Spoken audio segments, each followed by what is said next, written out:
छात्रों, मैथमेटिक्स कक्षा 10 chapter number 8 त्रिकोणमिति का परिचय, इंट्रोडक्शन ऑफ ट्रिग्नोमेट्री।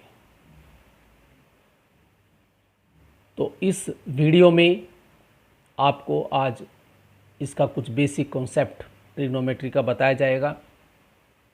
सभी छात्र ध्यानपूर्वक देखें। यह गणित की एक शाखा है जिसे हम त्रिकोणमिति कहते हैं। एक ब्रांच है, ब्रांच ऑफ मैथमेटिक्स है ट्रिग्नोमेट्री। अंग्रेजी में हम त्रिकोणमिति को ट्रिग्नोमेट्री कहते हैं। यह एक ग्रीक शब्द है। यदि हम इसका संधि विच्छेद करें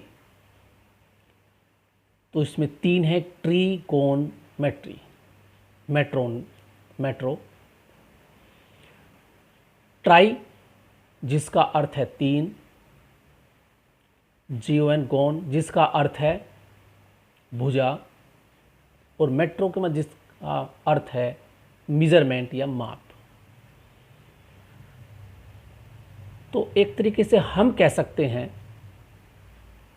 कि ये एक 3 भुजा की आकृति के बारे में अध्ययन करेगी, उसकी भुजाओं का मापन के बारे में।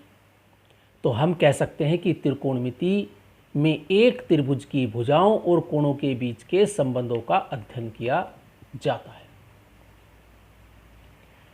तो त्रिकोणमिति में हम क्या क्या अध्ययन करेंगे कक्षा 10 में?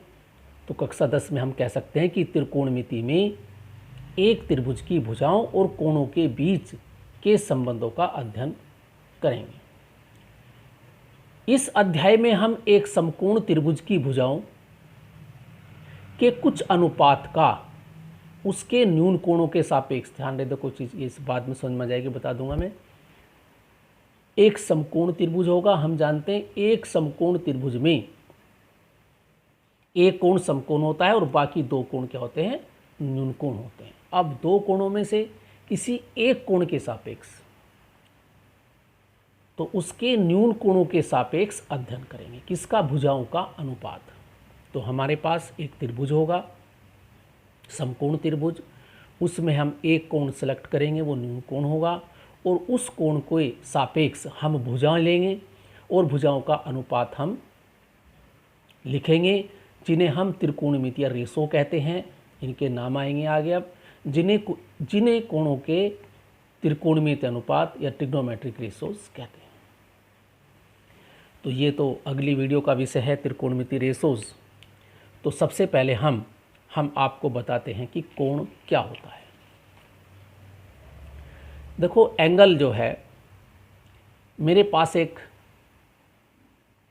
ये पेन है, मान लीजिए एक रे है,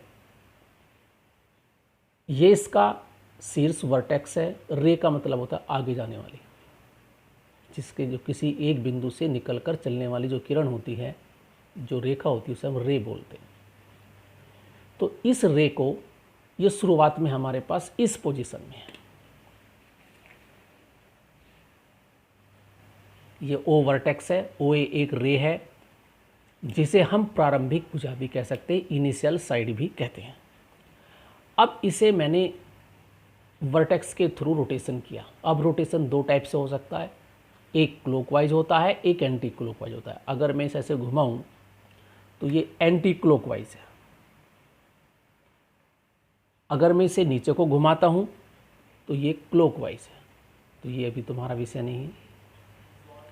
तो यदि मैं, ये प्रारंभिक भुजा थी इस समय, और मैं इसे ओ बी पर ले गया, तो जितना रोटेशन हुआ, इस रोटेशन की माप यहाँ से, ध्यान सुनिए, इस समय प्रारंभिक अवस्था है, और मैंने इसे रोटेशन किया, वो रोटेशन लाकर मैंने इसे यहाँ छोड़ दिया।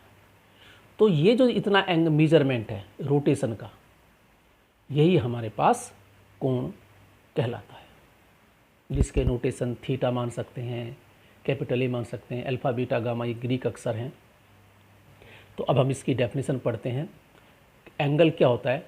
The measure of an angle is the amount of rotation, यानी जो हमने अमाउंट ऑफ रोटेशन, जो रोटेशन जो घुमाया, कितना घुमाया, उसका अमाउंट क्या, फ्रॉम दी इनिशियल लाइन, यानी शुरुआत से जो मैंने ओ ए मानी थी,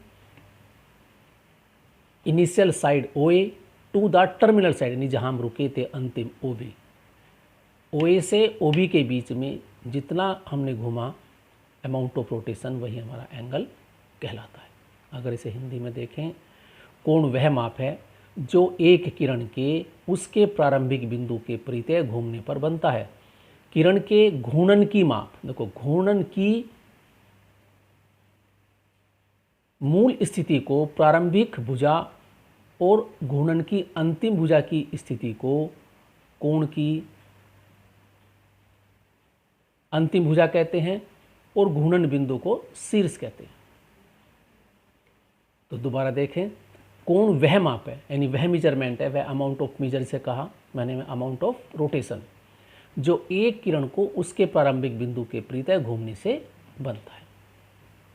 अब इसमें ये प्रारंभिक भुजा है और ये अंतिम भुजा है, और ये हमारे पास घूर्णन बिंदु O, जिसे हम वर्टेक्स कहते हैं, शीर्ष कहते हैं। तो देखो ओ ए प्रारंभिक भुजा इनिशियल साइड, ओ बी अंतिम भुजा टर्मिनल साइड, ओ शीर्ष वर्टेक्स और ए ओ बी। अब हम कोण को कितने प्रकार से लिख सकते हैं, देखो हम लिख लें ए ओ बी, यानी हम लिख सकते हैं कोण का साइन ये है, ए ओ बी लिख सकते हैं, ए ओ बी, इसे बी ओ ए बी लिखा जा सकता है। वर्टेक्स जहाँ है हमारा जो एंगल बन रहा है वो बीच में बिंदु आना चाहिए। इसे थीटा नोटेशन भी दे सकते हैं, इसे कोई यहाँ ए लिखा है तो यहाँ एंगल ए भी लिख सकते हैं, अल्फा बीटा गामा हमारे पास ग्रीक अक्षर हैं, तो एंगल के नोटेशन हुए। तो मैंने इसमें कोण की परिभाषा बताई आपको, कोण किसे कहते हैं, ट्रिग्नोमेट्री क्या है, तो इसे ध्यान से सुने। Thank you, have a nice day.